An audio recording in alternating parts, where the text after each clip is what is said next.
ಮತ್ತೊಂದು KSIC ಸಾರಿ ಜೊತೆ ಈ ಸಾರಿ ಬಂದು all time favourite contrast sorry. Red and black ಅಂತಂದರೆ ಎಲ್ಲರಿಗೂ ಇಷ್ಟನೇ. ಎಲ್ಲರೂ ಫಸ್ಟ್ ಕಾಂಟ್ರಾಸ್ಟ್ ತೊಗೋಬೇಕಾದ್ರೆ ಫಸ್ಟ್ ಇದನ್ನೇ ಕಲರ್ನೇ ಚೂಸ್ ಮಾಡಿರ್ತಾರೆ, ರೆಡ್ ಆ್ಯಂಡ್ ಬ್ಲ್ಯಾಕ್ ಸಿಗಲಿ ಅಂತ. ತುಂಬ ಚೆನ್ನಾಗಿ ಕಾಣುತ್ತೆ ಈ ಕಾಂಬಿನೇಷನ್ ಮಾತ್ರ. ಇದು ಆ್ಯಕ್ಚುಲಿ ಬ್ಲ್ಯಾಕ್ ಅಲ್ಲ, ಡಾರ್ಕ್ ಬ್ರೌನ್ ಇದು, ಬಟ್ ಅದು ನೋಡೋಕ್ಕೆ ಬ್ಲ್ಯಾಕ್ ಥರ ಕಾಣುತ್ತೆ. ಈ ಸಾರಿ ಬಂದು ಈ ವರ್ಷನೇ ತೊಗೊಂಡಿರೋದು 25ನಲ್ಲಿ, ಒಂದು 6 to 7 months ಬ್ಯಾಕ್ ತೊಗೊಂಡಿರೋದು. ಬಟ್ ಈ ಸಾರಿ ಸಿಂಗಲ್ ಸೈಡ್ ಬಾರ್ಡರ್ ಇರೋದು, ಒಂದು ಸೈಡ್ ಮಾತ್ರ ಬಾರ್ಡರ್ ಇದೆ, ಇನ್ನೊಂದು ಸೈಡ್ ಬಾರ್ಡರ್ ಫುಲ್ ಸಾರಿಗಿರಲ್ಲ. ನಾವು KSICನಲ್ಲಿ ಬಜೆಟ್ ಫ್ರೆಂಡ್ಲಿ ಹುಡುಕ್ತಾ ಇದ್ದೀನಿ ಅಂದರೆ ಈ ಥರ ಪ್ಯಾಟ್ರನ್ ಸಿಗುತ್ತೆ. ಅಂದರೆ ಸಿಂಗಲ್ ಸೈಡ್ ಬಾರ್ಡರ್ ಇರುತ್ತೆ, ಚಿಕ್ಕ ಬಾರ್ಡರ್ ಇರುತ್ತೆ. ನೀವು ಇದೇ ಪ್ರೈಸಿಗೆ ಸೆಲ್ಫಲ್ಲಿ ಏನಾದರೂ ಸಾರಿ ಹುಡುಕಿದ್ರೆ ಅಂದರೆ 20 to 24 ರೇಂಜಲ್ಲಿ ನೀವೇನಾದರೂ ಸಿಂಗಲ್ ಬಾರ್ಡರ್ ನೋಡಿದ್ರೆ ಇದಕ್ಕಿಂತ ಬಾರ್ಡರ್ ಸ್ವಲ್ಪ ದೊಡ್ಡದು ಸಿಗುತ್ತೆ.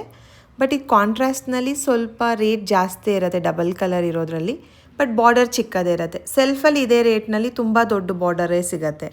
ಮುಂಚೆ ಎಲ್ಲ 16-17 ರೇಂಜಿಗೆ ಸಿಗ್ತಿತ್ತು, ಬಟ್ ಈಗ ದೀಪಾವಳಿ ಹಬ್ಬ ಆದಮೇಲಿಂದ ಸ್ವಲ್ಪ ರೇಟ್ ಎಲ್ಲ ಜಾಸ್ತಿ ಆಗಿದೆ. ನೀವೇನಾದರೂ KSICನಲ್ಲಿ ಸ್ಟಾರ್ಟಿಂಗ್ ಬಜೆಟ್ ಸ್ಯಾರಿ ತೊಗೋತೀನಿ ಅಂದರೆ ಈ ಥರ ಪ್ಯಾಟ್ರನ್ ನಿಮಗೆ ಸಿಗುತ್ತೆ.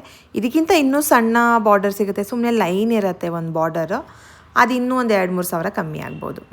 ನಾನು ಮತ್ತೆ ಸಿಗ್ತೀನಿ. ಸಿಗಬೇಕು ಅಂದರೆ ಫಾಲೋ ಮಾಡಬೇಕು. Thank you.